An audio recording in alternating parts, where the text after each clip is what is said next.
2 తెలుగు రాష్ట్రాలని గూడా ఇంచుమించుగాను షేక్ చేసిన ఒక సూసైడ్ కేస్ ఏదైనా ఉందంటే మాత్రము చర్లపల్లికి సంబంధించిన Vijayashanti Reddy family suicide case. దీనికి సంబంధించి మాత్రము ఏ కేసులో గూడా ఇన్ని కోణాల్లోని ఇంత తీవ్రంగా చర్చ జరిపిన కేసయితే మాత్రము ఇప్పటి వరకు గూడా లేదు అనే అనిపిస్తోంది. ఎందుకంటే ఎన్నో కొన్ని వేల కేసుల గురించి డిబేట్స్‌లో చేశాము. ఎన్నో వేల కేసుల గురించి క్లియర్ అయిపోయినవి. ఓహో! ఇదా ఇందుకు సూసైడ్ చేసుకున్నారా అని చెప్పేసి ఒక రీజన్‌తోని చాలా తొందరగానే క్లోజ్ అయిన కేసెస్ ఉన్నాయి. బట్ ఇప్పుడేంటంటే ఇది దాదాపుగా మనకి 31వ తేదీన చల్లపల్లి రైల్వే స్టేషన్ దగ్గర గట్కేసర్‌కి సంబంధించి గూడ్స్ క్రింద ఆత్మహత్య చేసుకున్న విజయశాంతి రెడ్డి, అలాగే పిల్లలు 17 ఇయర్స్ చైతన్య రెడ్డి, అలాగే విశాల్. సో, విజయశాంతి రెడ్డి. ఈ ముగ్గురు గూడా సూసైడ్ చేసుకోవడం జరిగింది. అయితే ముగ్గురు అనంటే తల్లి మాత్రమే సూసైడ్ చేసుకోవాలనుకుని పిల్లల్ని గూడా ప్రేరేపించి వాళ్ళతో పాటు ముగ్గురు గూడా ఇక్కడ ట్రైన్ కింద పడి ఆత్మహత్య చేసుకున్నట్టుగా మనకి తెలుసు. మనం డిస్కస్ చేస్తూ ఉన్నాం రోజును. అయితే దీనికి రకరకాల కారణాలు వెలుగులోకి వస్తూ ఉన్నాయి. అన్ని కోణాల్లో గూడాను పోలీసులు దర్యాప్తు చేస్తూ ఉన్నారు. ప్రతి క్లూని గూడా విడిచిపెట్టకుండా 100కు పైగా సీసీ కెమెరా ఫుటేజెస్, 200 మందికి పైగా విచారణ చేశారు వ్యక్తుల్ని. అన్ని కోణాలు అంటే కుటుంబ సభ్యుల్ని, ఫ్రెండ్స్‌ని, ఇంటి చుట్టుపక్కల ఉన్న వాళ్ళని, అలాగే వీళ్ళు ఆ రోజు బయటకు వెళ్ళినప్పుడు హాస్టల్‌కి సంబంధించిన స్టాఫ్‌ని, అలాగే కాలేజెస్‌కి సంబంధించిన స్టాఫ్‌ని, తర్వాత రైల్వే స్టేషన్‌కి వెళ్ళేటప్పుడు కూడా అక్కడ కొంతమందిని రైల్వే పోలీసులు అక్కడ ఆ పోలీస్ స్టేషన్ పరిధిలో జరిగింది కాబట్టి అక్కడ ఉన్న వాళ్ళందరినీ కూడా తీవ్ర స్థాయిలోనే ఎంక్వైరీ చేయడం జరుగుతోంది. అయితే ఇప్పటికీ కూడా ఇంకా విచారిస్తూనే ఉన్నారు. కాకపోతే ఏంటంటే కేసులో కొంత పురోగతి అయితే కనిపిస్తూ ఉంది. పూర్తిగా కేసు ఇది అని క్లోజ్ చేసినట్టుగా ఏం కనిపించట్లేదు. బట్ ఈరోజైతే ఒక కీలక ప్రెస్ మీట్ ఉంది అని అన్నారు. ఆ ప్రెస్ మీట్ త్రూ వెల్లడైన బయటికి వచ్చిన ఒక అంశము జస్ట్ మనకు ఒక క్లూ అయితే వచ్చింది. ప్రస్తుతము దీనికి సంబంధించి పోలీసులు పురోగతి సాధించారనే చెప్పుకోవాలి. అయితే కేసు విషయంలో పూర్తిగా ఆవిడ మనస్తాపానికి గురయ్యే ఈ రకంగా సూసైడ్ చేసుకున్నారు పిల్లలతో పాటు అనేది మాత్రమే ఇక్కడ ఒక కీలకమైన అంశంగా ఒక పాయింట్ అయితే కంప్లీట్‌గా ఒక కన్క్లూజన్ పాయింట్ కనిపిస్తూ ఉంది. అయితే ఎందుకు ఆవిడ మనశ్శాంతి కరువయ్యారు? ఫైనాన్షియల్ స్టేటస్ బావుంది. హస్బెండ్ చాలా బావుంటారని అన్నారు. హస్బెండ్ కూడా చాలా అన్యోన్యంగా ఉంటాం. పిల్లలంటే చాలా ప్రేమ ఆవిడకి. ఆ పంచప్రాణాలు అసలు నేనున్నా లేకపోయినా తను తానే చూసుకునేది. చిన్నప్పటి నుంచి కూడా కంటి సైగతోనే పిల్లల్ని ఆమె పెంచింది. అంత కట్టుదిట్టంగా పెంచింది పిల్లల్ని గూడాను. అంత స్టేబుల్‌గాను. చాలా గట్స్ ఉన్న లేడీ తను అని చెప్పేసి హస్బెండ్ చెప్తున్నారు. అలాగే వాళ్ళ బ్రదర్ గూడాను చిరంజీవి గారు ఆయన గూడా అదే చెప్తూ ఉన్నారు. సో, మా చెల్లెలంటే మా అందరికీ చాలా ప్రేమ. ఉన్న తన మీదే మాకు ఏ ప్రాపర్టీస్ ఉన్నా తన పేరు మీదే మేము పెడుతూ ఉంటాము. తనంటే మాకు చాలా గౌరవము. చాలా మర్యాదగా చూసుకుంటాము. మా ఇంటి ఆడబిడ్డ ఆవిడ. పిల్లలన్నా గూడా మాకు చాలా ప్రేమ. మేము ఏం తెచ్చుకున్నా గూడాను షేరింగ్ తెచ్చుకుంటూ ఉంటాము. ఒకటే ఈవెన్ నేను ఫిష్ తెచ్చినా గూడా తనకిచ్చి మళ్ళా నేను తెచ్చుకుంటాను. అట్లా ఏదైనా గూడా ఫ్యామిలీ షేరింగ్ ఉంటుంది. అలాగే మీ మదర్ గూడా ఎక్కువ తన దగ్గరే ఉంటారు. చాలా ప్రేమగా ఉంటది. అమ్మ పిన్ టు పిన్ ఆవిడ కనిపెట్టుకుంటూ ఉంటారు. ఒక పూజ చేసినా, ఒక ఫుడ్ తిన్నా, ఒక ఏం చేసినా గూడాను తన ఆఫీస్‌కెళ్ళిపోతే పూర్తిగా అమ్మ చూసుకుంటూ ఉంటారు. సో, ఇలా అన్నీ బానే ఉంటాయి. ఎందుకు ఆవిడ మరణించాల్సొచ్చింది అనేది మాత్రం ఇక్కడ అందరికీ కూడా ఒక అసలు వీడని మిస్టరీగా ఉంది. అయితే దీని మీద రకరకాల టైటిల్స్ పెడుతూ ఉన్నాము. రకరకాల సస్పెన్సెస్ ఉన్నాయి. ఎవరి అనుమానాలని వారు వ్యక్తం చేస్తూ ఉన్నారు. ఎందుకంటే ఇప్పుడు ఈ కోట్లాది మంది జనాభాలోని ఒక్కొక్కరి మైండ్ సెట్ ఒక్కోలా పనిచేస్తూ ఉంటుంది. ఒక్కొక్కరి ఆలోచన విధానం ఒక్కొక్కలాగా థింక్ చేస్తూ ఉంటుంది. ఈ కేసులో కూడా సో, అలాగే అన్ని రకాల కోణాల్లో కూడా థింక్ చేస్తూ ఉన్నారు. ఒక పక్క పోలీసులు దర్యాప్తు చేస్తూ ఉన్నారు.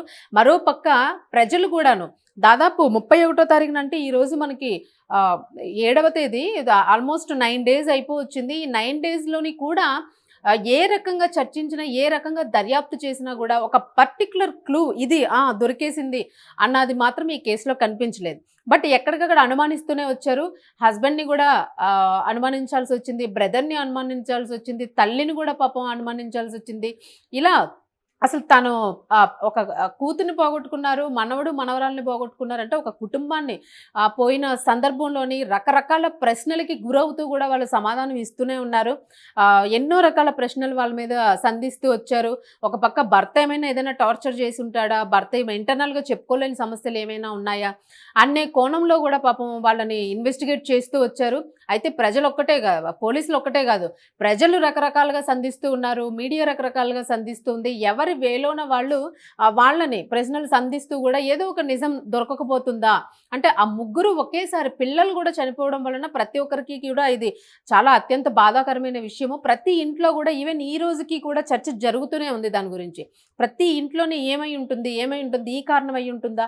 ఒక ఫోనే వాడుతున్నారా? ఇంకో ఫోన్ ఏమైనా ఉందేమో? అది ఎక్కడ ఉంది? ఏంటి? పోలీసులు ట్రేస్ చేయలేదా? లేదు ఆవిడ బెడ్‌రూమ్‌లో ఎక్కడైనా ఏదైనా డైరీలోనే ఎక్కడైనా రాసి పెట్టిందేమో ఏదైనా లెటరు. దాన్నేమైనా ట్రేస్ చేసారా? అని అన్ని రకాలుగా కూడా ఎవరికి తోచిన ఐడియాలజీని బట్టి వాళ్ళు దీని గురించి చర్చిస్తూ ఉన్నారు. అయితే ముఖ్యంగా మానసిక నిపుణులది దీనిలోన ఈ సూసైడ్స్‌కి సంబంధించైనా, ఏదైనా క్రిమినల్ కేసెస్‌కి సంబంధించైనా, మర్డర్ అటెంప్ట్స్‌కి సంబంధించి కూడా మానసిక నిపుణుల సలహాలు ఖచ్చితంగా తీసుకుంటారు. మరి ఇట్లాగా మానసిక నిపుణులతో చర్చించినప్పుడు, డిబేట్స్ కండక్ట్ చేసినప్పుడు వాళ్ళు చెప్పింది ఈవెన్ మనం గూడాను మాట్లాడాము, మానసిక నిపుణులతో మాట్లాడించాము. సో, వారు చెప్తున్నది గూడా మానసిక ఒత్తిడి ఇందుకు కారణము. మానసిక ఒత్తిడి వల్లనే ఆవిడ అంత స్టేబుల్‌గా, స్టాండర్డ్‌గా ఒకటే ఆలోచన మీద ఉండి పిల్లల్ని గూడా ఆవిడ తన వైపు తిప్పుకోగలిగినంత స్టేబుల్‌గా ఉంది. అంత ఆత్మహత్య చేసుకునే వాళ్ళకి చాలా ధైర్యం ఉంటుంది. సో, ఆ ధైర్యం తనలో చాలా ఎక్కువుంది. ఎందుకంటే బీయింగ్ ఏ గట్స్ ఉన్న వుమెన్ గాని తనకు ఆల్రెడీ ముందే ఒక తీవ్రమైన గట్స్ ఉన్న వుమెన్. సో, 100 మందొచ్చినా గూడా ఆవిడ సమాధానం చెప్పగలుగుతుంది అని జెప్పేసి వాళ్ళ హస్బెండ్ చెప్పడం జరిగింది. మరి అట్లాగా 100 మందికైనా తనొక్కతే సమాధానం చెప్పగలిగే కెపాసిటీ ఉన్న ఒక వుమెన్ ఆత్మహత్య ఆవిడకి మరణం అనేది చాలా సింపుల్‌గా అనిపిస్తుంది మానసిక నిపుణులు చెప్తున్నది. సో, చాలా ధైర్యవంతురాలు. అందుకే ఆవిడ అట్లా చేసుకోగలిగింది. పిల్లల్ని గూడా తన ఆధీనంలో పెట్టుకోగలిగింది అని జెప్పేసి.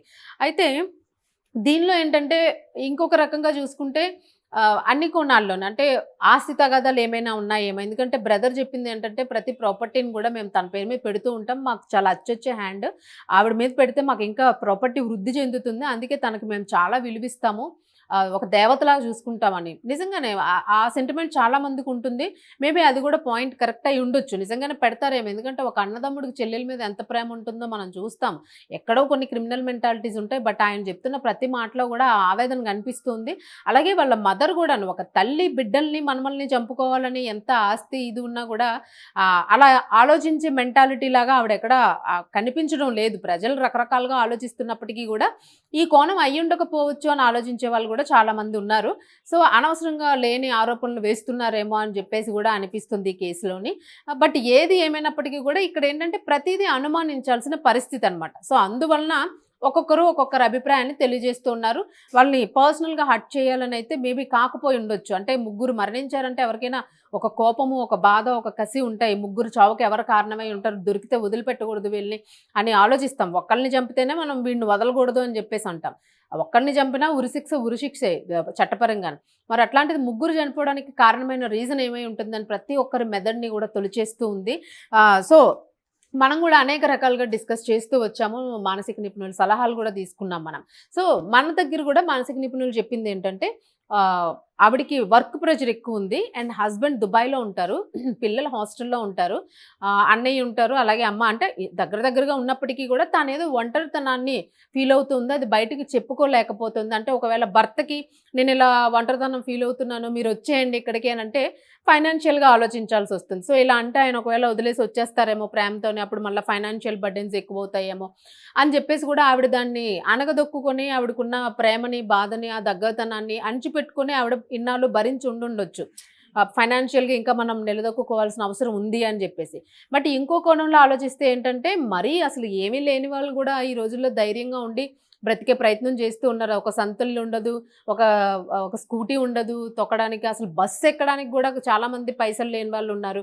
అయినా గూడా వాళ్ళ పిల్లల కోసం వాళ్ళు ఎంతో దూరం నడిచెళ్ళి పని జేసుకొని వాళ్ళ బాధ్యతలు నిర్వర్తించి, పిల్లల్ని వృద్ధి చెందించి బాగా డెవలప్ చేసుకున్న పేరెంట్స్ గూడా చాలామంది ఉన్నారు. చాలా దిగువ మధ్య తరగతి వాళ్ళు చాలామంది ఉన్నారు. సో, వాళ్ళకి కూడా ఈ మానసిక ఒత్తిడనేది ఉంటుంది. సో, అలాంటి వాళ్ళే తెగించి బ్రతుకుతూ ఉన్నారు. సో, మీకు ఇన్ని ప్రాపర్టీస్ ఉన్నాయి, అన్నగారు అండుంది, అమ్మున్నారు చూసుకోవడానికి, పిల్లలు చక్కగా ఇంటెలిజెంట్స్ ఇద్దరు గూడాను. చక్కగా హాస్టల్‌లో పెట్టారు వాళ్ళిద్దరిని. మీకు హ్యాపీగా ఆఫీస్‌కెళ్ళి రావచ్చు. ఒక టీమ్ లీడర్‌గా ఉన్నారు. ఆఫీస్‌లో గూడా మంచి గుడ్ విల్ ఉన్నట్టు అనిపిస్తూ ఉంది. సో, అందరూ గూడా మంచిగానే చెప్తూ ఉన్నారు. ఒక సెక్యూరిటీ ఉంది. మీకు పైన తాళం వేస్తే కిందకి కార్‌లో వచ్చి కూర్చునే వరకు గూడా మీకు సెక్యూరిటీ ఉంటుంది అని జెప్పేసి మీ తల్లిగారు చెప్తూ ఉన్నారు. మరి ఇలాంటి తరుణంలోనే అన్ని ఫెసిలిటీస్ ఉండేటప్పుడు మిమ్మల్ని ఏ అంశం బాధించిందని ఈ రకంగా అభం శుభం తెలియని ఆ చిన్న పిల్లల్నిద్దరిని కూడా మీరు తీసుకెళ్ళి ఆత్మహత్యకు పాల్పడ్డారు అనే ప్రశ్న అందరినీ బాధిస్తుంది. అంటే ఎందుకంటే ఇది ఇంకొకరు ఇన్స్పిరేషన్‌గా తీసుకోకూడదు. ఇది ఇక్కడితో ఆగాలి. ఆహ్, మరణం అది అనేది ధైర్యంతో చేసుకున్నారు. చాలా సింపులే అని గట్స్ వచ్చేసినప్పుడు ఇక ప్రతి ఒక్కరు పరిష్కారం అంటే ఆహా! ఓకే. ఈజీగా సూసైడ్ చేసుకోవచ్చు. పిల్లల్ని కూడా దొరికినోళ్ళని మనం ఇష్టం వచ్చినట్టు చంపుకుంటా పోవచ్చు అని అనుకుంటే అది అసలు సొల్యూషన్ కాదు. మనం పదే పదే చెప్పుకుంటూ ఉన్నాము.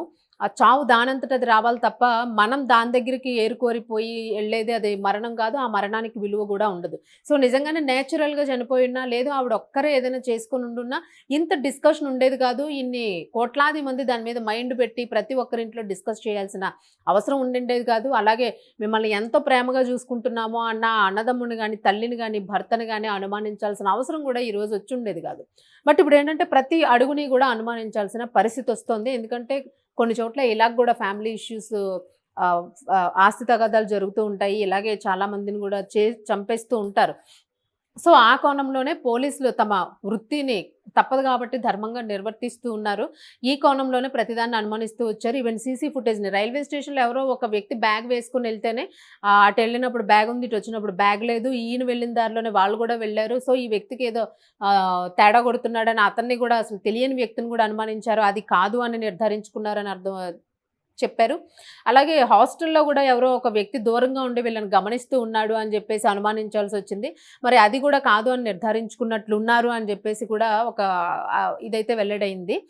సో, ఇప్పటివరకు ఏది గూడా ఒక ఫైనల్ ఇది అని జెప్పేసి ఒక అధికారికంగా విడుదలైన క్లూస్ గాని, ఒక వార్త గాని పూర్తిగా ఇంకా ఇప్పటికి గూడా రాలేదు అనే అనుకుంటున్నాము. సో, ప్రెస్ మీట్ అయితే ఉంది.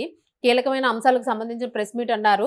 సో, ఏంటంటే పోలీసులు ప్రెస్ మీట్ ఎప్పుడు పెడతారు అంటే కేస్‌కి సంబంధించి ఆధారాలు ఇంకా పూర్తిగా దొరకలేదు. ఇది చేయిదారిపోతుంది. ప్రజల్లో డిస్కషన్ ఎక్కువ పెరుగుతూ ఉంది. ఇది రకరకాల అనుమానాలకి తావిస్తోంది. ఆహ్, అని అనుకునేటప్పుడు ఆహ్, పోలీసులు ఒక ప్రెస్ మీట్ ముందు ఒకటి పెడతారు. పెట్టిన తర్వాత సో, కేసు పురోగతిని గురించి డిస్కస్ చేస్తారు. ఇంతవరకు వచ్చింది ఈ కేసు. ఇక్కడ ఆగాము. సో, మరిన్ని క్లూస్ కోసము మేము నెక్స్ట్ వెంటనే ఇన్ని డేస్‌లో దీన్ని క్లియర్ చేసే ప్రయత్నం చేస్తాము. సో, ఇప్పటివరకు మనకు అందిన డీటెయిల్స్ ఇవి. అంటే ఎందుకు మరలా ఇప్పుడు ప్రెస్ మీట్ పెడుతున్నారనే అంచనా ప్రకారం చెప్పడం ఏంటంటే, ఇప్పుడు బ్రదర్‌ని అనుమానించారు, తల్లిని అనుమానించారు, భర్తను అనుమానించారు. కాల్ డేటా ఇంకా పూర్తిగా ఏవి కూడా ఓపెన్ అవ్వలేదని చెప్తున్నారు. మరి ఆ బ్రదర్ కూడా ఇప్పుడేంటంటే కేస్ ఫైల్ చేయడం జరిగింది. సో, నేను మా చెల్లెలి మృతి మీద నేను ఆహ్, ఆహ్, నా నా ఇది ఉంది అని జెప్పేసి, నా ప్రయత్నం ఉంది అని జెప్పేసి ఏదైతే ఆరోపణొస్తోందో, ఇది ఆయన కేసు స్టేషన్‌లోన ఒక కంప్లెయింట్ ఎఫ్ఐఆర్ ఇచ్చారు అనే వార్త అయితే బయటకొచ్చింది. మరి అది ఎంతవరకు వాస్తవం అనేది గూడా ఇంకా మనకి క్లియర్‌గా రాలేదు. మమ్మల్ని ఈ రకంగా మా సిస్టర్ చనిపోయి బాధలో ఉంటే మమ్మల్ని ఇలా ఆరోపిస్తూ ఉన్నారు. అది కరెక్ట్ కాదు, సమంజసం గాదు. విలువైన విషయాల మీద మీడియా వాళ్ళు దృష్టి పెడితే చాలా ఆనందిస్తాము. కానీ ఈ రకంగా మమ్మల్ని ఇబ్బంది పెడుతూ ఉన్నారని ఆయన కేస్ ఫైల్ చేశారనే వార్త కూడా వస్తూ ఉంది. సో, వాస్తవానికి ఆలోచిస్తే ఏది నిర్ధారణ అవ్వకముందు మనం రకరకాలుగా కథనాలు అల్లి వాళ్ళని ఇబ్బంది పెట్టడం కూడా కరెక్ట్ కాదు అనేది కూడా పోలీసులు ఒక క్లారిటీ ఇవ్వడం కోసం ప్రెస్ మీట్ పెడుతున్నారు. అంటే ఇప్పటివరకు ఏమేం క్లూస్ దొరికినాయి వీటన్నింటి కూడా ఒక కన్క్లూజన్ ఇస్తే సోషల్ మీడియా కథనాలకి కూడా కొంత చెక్ పెట్టినట్టు అవుతుంది. వీళ్ళకి ఒక బ్రేక్ పడుతుంది. సో, మరలా నెక్స్ట్ ఫర్దర్ ఇన్వెస్టిగేషన్ ఏదైనా జరిగితే ఖచ్చితంగా పోలీసులు ఆ విషయాన్ని వెల్లడిస్తారు అని చెప్పడానికి మేబీ ఇప్పుడు మనకి ప్రెస్ మీట్ డీటెయిల్స్ అయితే ఇంకా రాలేదు. అయితే మానసిక ఒత్తిడితోనే మరణించారు. మిస్టరీ వీడింది అని జెప్పేసి పెడుతూ ఉన్నారు. సో, ఇప్పటి వరకు ప్రెస్ మీట్ రాలేదు గాబట్టి, అధికారికంగా ఏం రాలేదు గాబట్టి, మనం గూడా ఏం డిసైడ్ జేయలేం దాన్ని. సో, ఏదైనా గూడా ఈ రకంగా మరణించడం అనేది కరెక్ట్ కాదు. ఇప్పటి వరకు కొన్ని వేలాది కేసెస్ ఉన్నాయి గానీ, ఈ రకంగా మరణించి అసలు ఏ క్లూ గూడా దొరకకుండా తను సూసైడ్ చేసుకోవడం అనేది ఇక్కడ అనేక రకాల ప్రశ్నలకి దారితీస్తుంది. ఏదైనా గూడా ఈ మిస్టరీ వీడే వరకు గూడా ఎవరికీ మనశ్శాంతి లేని పరిస్థితి. అయితే అనుకోవచ్చు వాళ్ళెవరో చనిపోతే ప్రజలందరూ ఎందుకు మనశ్శాంతి లేకుండా వాళ్ళు టైం వేస్ట్ చేసుకుంటున్నారని. వేస్ట్ చేసుకోవడం కాదు, ఖచ్చితంగా ఆలోచన వస్తుంది. మనిషి అనేవాడు ఎవరి మెదడులోని మెదులుతుంది ఎందుకు చనిపోయి ఉంటారు అని. సో, వాళ్ళకి ఆ కన్క్లూజన్ వచ్చే వరకు కూడా ఎవరికీ నిజంగానే సాటిస్ఫాక్షన్ అనేది ఉండదు. ఒకటి క్లియరెన్స్ వచ్చేస్తే ఓహో! ఇలా జరిగిందా అని చెప్పేసి ఒక ఐడియాకి వచ్చేసి వాళ్ళు ప్రశాంతంగా ఎవరి ఇది వాళ్ళు చేసుకుంటారు. ఎందుకంటే రేపు పొద్దున ప్రతి ఒక్కరికి కూడా ఫ్యామిలీస్ ఉంటాయి. ఎవరిని ఏమంటే ఏం చేసేసుకుంటారని ఒక భయంలో ఉన్నారు. మానసిక ఒత్తిళ్లు పెరుగుతూ ఉన్నాయి. సో, ఇలా పిల్లల్ని కూడా చంపేసుకుంటూ ఉంటే ఆడవాళ్ళైనా మగవాళ్ళైనా కూడా ఫ్యామిలీ పరిస్థితి ఏంటి, అసలు కుటుంబ వ్యవస్థ ఎందుకు ఇట్లా విచ్ఛిన్నం అయిపోతుంది అనే ఒక ఆవేదన కూడా ప్రజల్లో పెరుగుతూ ఉన్న తరుణంలోని ఇట్లాంటి కేసెస్ ఇంకా వాటికి ఆజ్యం పోసినట్టు ఉంటాయి. సో, అందుకని ఒక మంచి క్లియరెన్స్ ఒక ఇది జరిగింది అని ఒక క్లారిటీ వస్తే అందరూ కూడా ఊపిరి పీల్చుకుంటారు. సో, అది ఇప్పుడు ప్రస్తుతానికి మన దగ్గర ఉన్న అప్డేట్ అయితే ఇదే. ప్రెస్ మీట్ అయితే నడుస్తుంది. దానికి సంబంధించిన డీటెయిల్స్ రావాలి. మేబీ వాళ్ళు మానసిక ఒత్తిడి అని అంటున్నారు. ఇంక ఫర్దర్ క్లూస్ ఏమైనా దొరికినాయి ఏంటనేది. అయితే ఇందులో ఇంకో కొంతమంది అంటున్నది ఏంటనంటే ఇది ప్రజలు రైజ్ చేస్తున్న క్వెషనే. మనకి దీనిలో మెసేజెస్ రకరకాల ఛానల్స్‌లోని, ఫేస్‌బుక్‌లోని ప్రపంచవ్యాప్తంగా కూడా ఈ వార్త వైరల్ అయిపోతుంది కాబట్టి ఆహ్, మానసిక ఒత్తిడి ఒకటైతే ఏదైనా బ్లాక్ మ్యాజిక్ జరిగిందేమో, లేదంటే ముగ్గురు ఎలాగ పిల్లల్ని ఆవిడ ఎలా కంట్రోల్ చేయగలిగింది. మనకి చీకట్లో ఒక తాడు తగిలితేనే పాము అని ప్రాణభయంతో పరిగెడతాము. లేదు ట్రైన్ పక్క నుంచి ఎళ్తేనే మనకి ఆ గాలి స్పీడ్‌కి మనల్ని లాక్కుంటుందేమో అని అంత దూరం పరిగెట్టి ఎళ్ళిపోతాము. అట్లాంటిది ట్రైన్స్ అటు ఇటు ట్రైన్స్ వెళ్తున్న ట్రాక్ మీద అర్ధరాత్రి చీకట్లోని ఆ పిల్లలు ఎలా ఉండగలిగారు? ఇదైతే అసలు ఇంపాసిబుల్. ఎందుకంటే చరిత్రలో ఎప్పుడూ లేదు ఇట్లాంటి కేసు. ఒకవేళ ఆవిడేమైనా మత్తు ఇచ్చిందేమో వాళ్ళకంటే, మత్తిస్తే ఆబ్వియస్‌లీ వాళ్ళు మత్తుగా అయిపోతారు. వాళ్ళు చాలా యాక్టివ్‌గా ఉన్నారు దానిలోని. కాపోతే మొహాల్లో ఒక బెరుకుతనము, ఒక బాధ అనేది కొంచెం కనిపిస్తూ ఉంది. బట్ ట్రైనొచ్చినప్పుడు ముగ్గురు కలిపి పట్టుకోవడం అది ఇంపాసిబుల్ అసలు. సో, ఒకవేళ ఏదైనా మరి అది నమ్మొచ్చు, నమ్మకపోవచ్చు. కొంతమంది దాన్ని నమ్మేవాళ్ళు తెలియజేస్తున్నదేంటంటే, ఏదైనా బ్లాక్ మ్యాజిక్ జరిగిందేమో వాళ్ళ మీద అని గూడా క్వెషన్ చేస్తున్నారు. సో, ఇన్ని రకాల కోణాలు వినిపిస్తూ ఉన్నాయి. బట్ ఏది ఏమైనా గూడా ఇప్పుడు మనము సైన్స్‌ని నమ్ముతాం గాబట్టి, చట్టాల్ని నమ్ముతాం గాబట్టి, ఇవన్నీ గూడా ఇంకా మనం ఆ పాత పురాతన యుగంలో లేము గాబట్టి అనుమానాలు ఇవన్నీ అనుమానాలే.